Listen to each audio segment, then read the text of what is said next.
Pharmacology কীভাবে ভালো করতে পারেন। দেখেন, পড়াশোনার স্টাইল এক একজনের কাছে এক এক রকম। তো আমার পার্সপেক্টিভ থেকেই আমি কয়েকটা কথা বলবো, চেষ্টা করে দেখতে পারেন, হয়তো আপনার ক্ষেত্রেও এই জিনিসগুলো কাজে লাগতে পারে। কারণ পড়াশোনার স্টাইল, পড়াশোনা কে কীভাবে পড়ে, এটা টোটালি ব্যক্তি নির্ভর।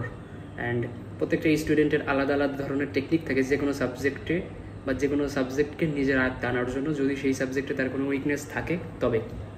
তো আমার পার্সোনালি কখনো ফার্মাকোলজিতে এরকম বেশি উইকনেস কাজ করতো না, বা আমার অত বেশি ভয় লাগতো না, কারণ আমার ফার্মাকোলজি পড়তে ইন্টারেস্টই লাগতো। তো যার কারণে আমি যেভাবে পড়তাম সেভাবে একটা কথা বলি, আপনারা চাইলে সেটা ইউজ করতে পারেন। তো সেক্ষেত্রে ফার্স্ট অফ অল, যেই সিস্টেমের ফার্মাকোলজি পড়েন না কেন, চেষ্টা করবেন একটা জায়গায় সব কিছু নিয়ে আসার। হ্যাঁ, সেটা কীভাবে করতে পারেন, কোনো বক্স করতে পারেন। বক্স বলতে গেলে দেখবেন যে গাইড বইগুলো যেরকম ডিফারেন্স করার জন্য আলাদা আলাদা সেকশন থাকে, তো আপনি একটা পেজ, বড় একটা A4 সাইজের একটা পেজের মধ্যে মাল্টিপল সেকশন করে ডিফারেন্ট টাইপস অথবা ডিফারেন্ট গ্রুপের ড্রাগগুলো সিরিয়ালি আলাদা আলাদা বক্সে লিখবেন। এখন এই যে আলাদা আলাদা বক্সের উপর আলাদা আলাদা ড্রাগের একটা হেডলাইন দিবেন, দেওয়ার পরে প্রত্যেকটা ড্রাগের ইন্ডিকেশন, প্রত্যেকটা ড্রাগের অ্যাডভার্স ইফেক্ট, প্রত্যেকটা ড্রাগের কন্ট্রা ইন্ডিকেশন, এবং এর পাশাপাশি ড্রাগগুলো দেখবেন যে বিভিন্ন গ্রুপের ড্রাগের একাধিক এক্সাম্পল থাকে, বিভিন্ন রকম ক্লাসিফিকেশন থাকে। তো এই জিনিসগুলো আলাদা আলাদা করে করে বক্স করে ফেলবেন। তো মনে করেন আপনি 5টা গ্রুপ এবার আলাদা আলাদা করছেন, এবং 5টা গ্রুপের বা 5টা ড্রাগ সম্পর্কে আপনি 5টা ড্রাগের ক্লাসিফিকেশন, 5টা ড্রাগের indication, contraindication, adverse effect, dose সব কিছু এক পেজের মধ্যে যখন নিয়ে আসবেন, তখন ওই জিনিসটা একটা সামারাইজড একটা শিট হিসেবে আপনার কাছে কাজ করবে। অর্থাৎ আপনি যখন ওই সিস্টেমটা আবার যখন রিভিশন দিতে যাবেন, তখন আপনি বই পড়বেন না, তখন আপনি ওই পেজটা পড়বেন, যে পেজটা আপনি পড়ার সময় নিজে তৈরি করছেন। এতে হবে কি, আপনি যখন নিজে তৈরি করতেছেন, নিজে লিখতেছেন, আপনার কাছে ওই ওয়ার্ডগুলো পরিচিত। ইভেন আপনি যখন একবার পড়ে ফেলবেন, পড়ার পরে আপনি যখন লিখবেন, লেখার পরে যখন আপনি আবার রিভিশন দেবেন, তখন আলটিমেটলি বেশ কয়েকবার স্টেপ হয়ে গেছে যে আপনি ওই জিনিসটা আগেও পড়ে ফেলছেন। তো যেহেতু আগে পড়ে ফেলছেন, সেহেতু আপনার কাছে ওই জিনিসটা কঠিন মনে হবে না। যদি কঠিন মনে হয়, তো সেই জিনিসটা আপনি বারবার পড়বেন। যে জিনিসটা কঠিন মনে হবে সেই জিনিসটার উপর বেশি ফোকাস করবেন। যে জিনিসটা আপনার কাছে ইজি মনে হবে সেটাকে স্কিপ করেন।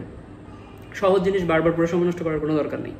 আপনার কাছে যেটা মনে হচ্ছে ডিফিকাল্ট, যেটা আপনার কাছে মনে হচ্ছে মেমোরাইজ করে রাখা কঠিন, যেটার নাম আপনার পড়তে অসুবিধা হচ্ছে, জাস্ট ওইগুলোকে একটু ব্রেক ডাউন করে ফেলেন, খণ্ড খণ্ড করেন।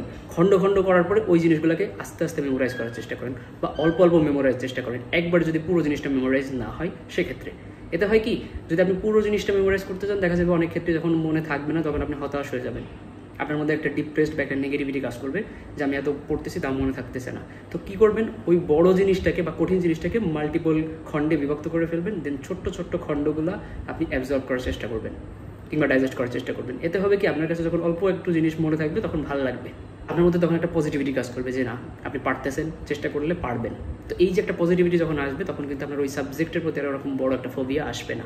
আর ফার্মাকোলজির মধ্যে যখন আপনি জেনারেল ফার্মাকোলজি থেকে যখন সিস্টেমিক ফার্মাকোলজির মধ্যে ঢুকবেন, সিস্টেমিক ফার্মাকোলজি হিউজ একটা ফার্মাকোলজির একটা অংশ আর কি। তো এখানে মাল্টিপল সিস্টেমের মাল্টিপল নামের ড্রাগ আছে।